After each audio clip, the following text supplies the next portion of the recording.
আহারে বন্ধু, কি ভিউ! ঝর্ণাটা যা লাগছে বন্ধুরা। ওই বিষ্ণু বিষ্ণু ভাইয়া। তো বন্ধুরা আমরা খন্ডাদর থেকে সোজা রাস্তায় চলে আসলাম। তো এখন আমরা যাব কাইজুরা ওয়াটারফলসে। চলুন দেখি। আমিও ফার্স্ট টাইম যাচ্ছি, চিনি না এই জায়গাটা। এখানে হয়তো লেখা আছে, উড়িয়ায় লেখা রয়েছে, আমি তো পারি না, বাট আমার পিলিয়ান যে আছে সে কিন্তু উড়িয়া ছিল। শোনো দেখতো ভাই কত কিলোমিটার আছে কাইজুরা। তো বন্ধুরা এখানে কাইজুরা এই রাস্তায় সোজা এই গ্রামটার নাম হচ্ছে সুন্ডরা। তো সুন্ডরা থেকে এখান থেকে 5 কিলোমিটার রয়েছে কাইজুরা ওয়াটারফলস। তো চলুন ওটাও এক্সপ্লোর করে আসি।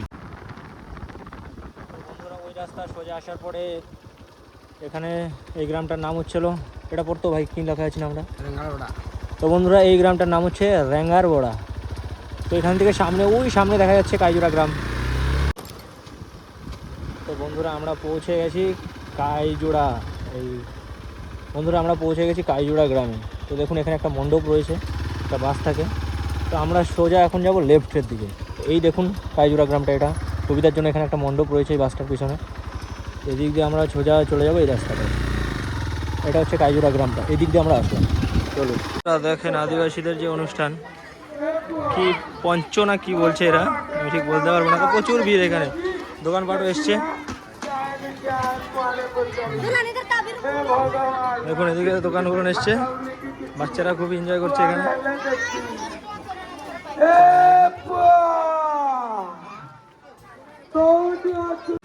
ডেকোরেশনটা সুন্দর হয়েছে বন্ধুরা, দেখুন কত।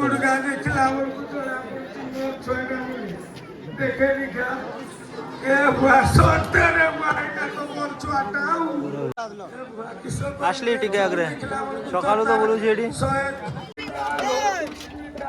দেখুন বন্ধুরা এই প্রসাদেরই ভোগ খাচ্ছে। হ্যাঁ এটি তরকারি আছে, তরকারি ওইদিকে রয়েছে।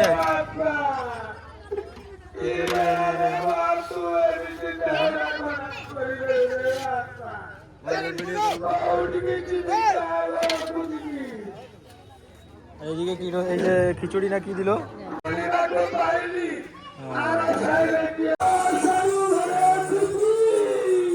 সবাই সেজে যাচ্ছে, এরা হয়তো এখানে नाच टाच হবে হয়তো। इनको बहुत अच्छा लग रहा है इसका। इस त्योहार का नाम क्या है? इस त्योहार का नाम क्या है? ये संकीर्तन है। संकीर्तन। अच्छा, आप लोगों का घर राधा कृष्ण का ये हो रहा है, यज्ञ हो रहा है, राधा कृष्ण का संकीर्तन हो रहा है। अच्छा अच्छा, गोप लीला हो रहा है। गोप लीला। हाँ, ओके ओके। और ये विष्णु है, हाँ, विष्णु भैया, कृष्ण भगवान। বিষ্ণু ভগবান। বাস এখান থেকে কাইজুড়ার রাস্তা শেষ হয়ে গেছে, কিন্তু একটু নুড়ি পাথরের রাস্তা রয়েছে দেখুন। আর এখান থেকে যে ভিউটা আসছে অসাধারণ। দেখুন যারা পাহাড় ভালোবাসেন তাদের জন্য কি বলবো আর।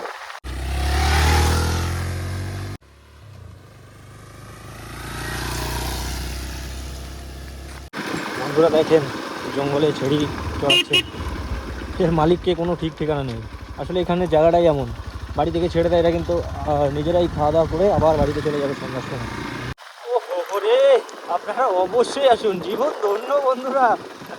অসাধারণ লাগছে, অসাধারণ বন্ধুরা। আপনারা ক্যামেরায় কেমন দেখতে পাচ্ছেন আমি কিন্তু জানি না, বাট এখান থেকে যে ভিউ আসছে অসাধারণ ভিউ আসছে বন্ধুরা। আমার তো জীবন 16 আনাই সার্থক বন্ধুরা এই ঝর্ণাটা দেখার পরে। বন্ধুরা খন্ডাদরের থেকে অনেক গুণ ভালো এই ওয়াটারফলসটা। দেখুন শুধু একবার, জলটা এত সুন্দরভাবে পড়ছে না, দেখুন। ওহো, আপনারা যারা না আসছেন প্রচণ্ড বড় একটা জিনিস আপনারা কিন্তু মিস করছেন বন্ধুরা। ওহো, ওই কথা নাই বন্ধুরা, এই অবধি আমরা আসতে পারলাম। দেখুন ওয়াটারফলসটা এখানে রয়েছে, তো এই অবধি আমরা বাইক নিয়ে আসতে পারবো। এখান দিয়ে হেঁটে হেঁটে একটু যেতে হবে। চলুন যাওয়া যাক, আর আপনাদের দেখাবো। ও অসাধারণ লাগছে বন্ধুরা, অসাধারণ লাগছে। তো বন্ধুরা আমরা এখন উঠছি ওয়াটারফলসের দিকে। একটু নুড়ি পাথরের রাস্তা আছে, আপনারা সাবধানে আসবেন আসার সময়। আর পিছনের ভিউটা ঠিক এমন দেখা যাচ্ছে, দেখুন ঠিক এমনটা দেখা যাচ্ছে। আহারে বন্ধু, কি ভিউ! আপনারা অবশ্যই আসুন এই ওয়াটারফলসে। এটা খন্ডাধরের সঙ্গে কি তুলনা করবো, কেউঞ্ঝারের মধ্যে one of the best waterfalls হতে চলেছে। উড়ে যাচ্ছি ব্লগ করতে করতে, একটু তো কষ্ট হয়ে যাচ্ছে বন্ধুরা উঠতে, তারপরেও যে ভিউ কষ্ট সার্থক বন্ধুরা। অনেকটাই খাড়া রাস্তা আমাদের উঠতে হবে বন্ধুরা। দেখেন এইরকম কিছু রয়েছে পাথর, আর ঝর্ণাটা যা লাগছে বন্ধুরা, আমার দেখা সবথেকে সেরা ওয়াটারফলস এটা। ওরে শুধু দেখেন, আপনারা শুধু একটু দেখেন একবার। আমরা কিন্তু ওইখানটা থেকে বাইক রেখে এসেছি, তারপরে এতটা উঠছে। তো বন্ধুরা আমি একটু কাজবাজ করি না, তো কষ্টটা একটু বেশি হয়ে যায়, তবে কষ্ট সার্থক বন্ধুরা, কোনো অসুবিধা নেই। এমন ভিউ দেখা যদি যায় আমি তো রোজ আসবো। তো বন্ধুরা আমরা ওয়াটারফলসের সামনে চলে এসেছি, তো আপনারাও দেখেন কেমন ভিউ আসছে এখান থেকে। দেখেন একবার, ওই উপর থেকে পড়ছে, আর কি সুন্দরভাবে জলটা পড়ছে দেখুন। চারিদিকটা আপনাদের একবার ঘুরে দেখাই। তো দেখেন বন্ধুরা, কেওনঝড়ের মধ্যে one of the best waterfalls আমি বলবো। আপনারা যদি এখানে ঘুরতে না আসেন, আপনারা কিন্তু অনেক বড় একটা ভুল করছেন। আপনারা আসুন, আমার কথা অন্তত একবার আসুন, আপনাদের ভালো লাগতে বাধ্য জায়গাটা। তো বন্ধুরা দেখেন, আমার বন্ধু হয়ে গেছে একটা কুকুর, আমার সাথেই ছাড়ছে না। হ্যালো।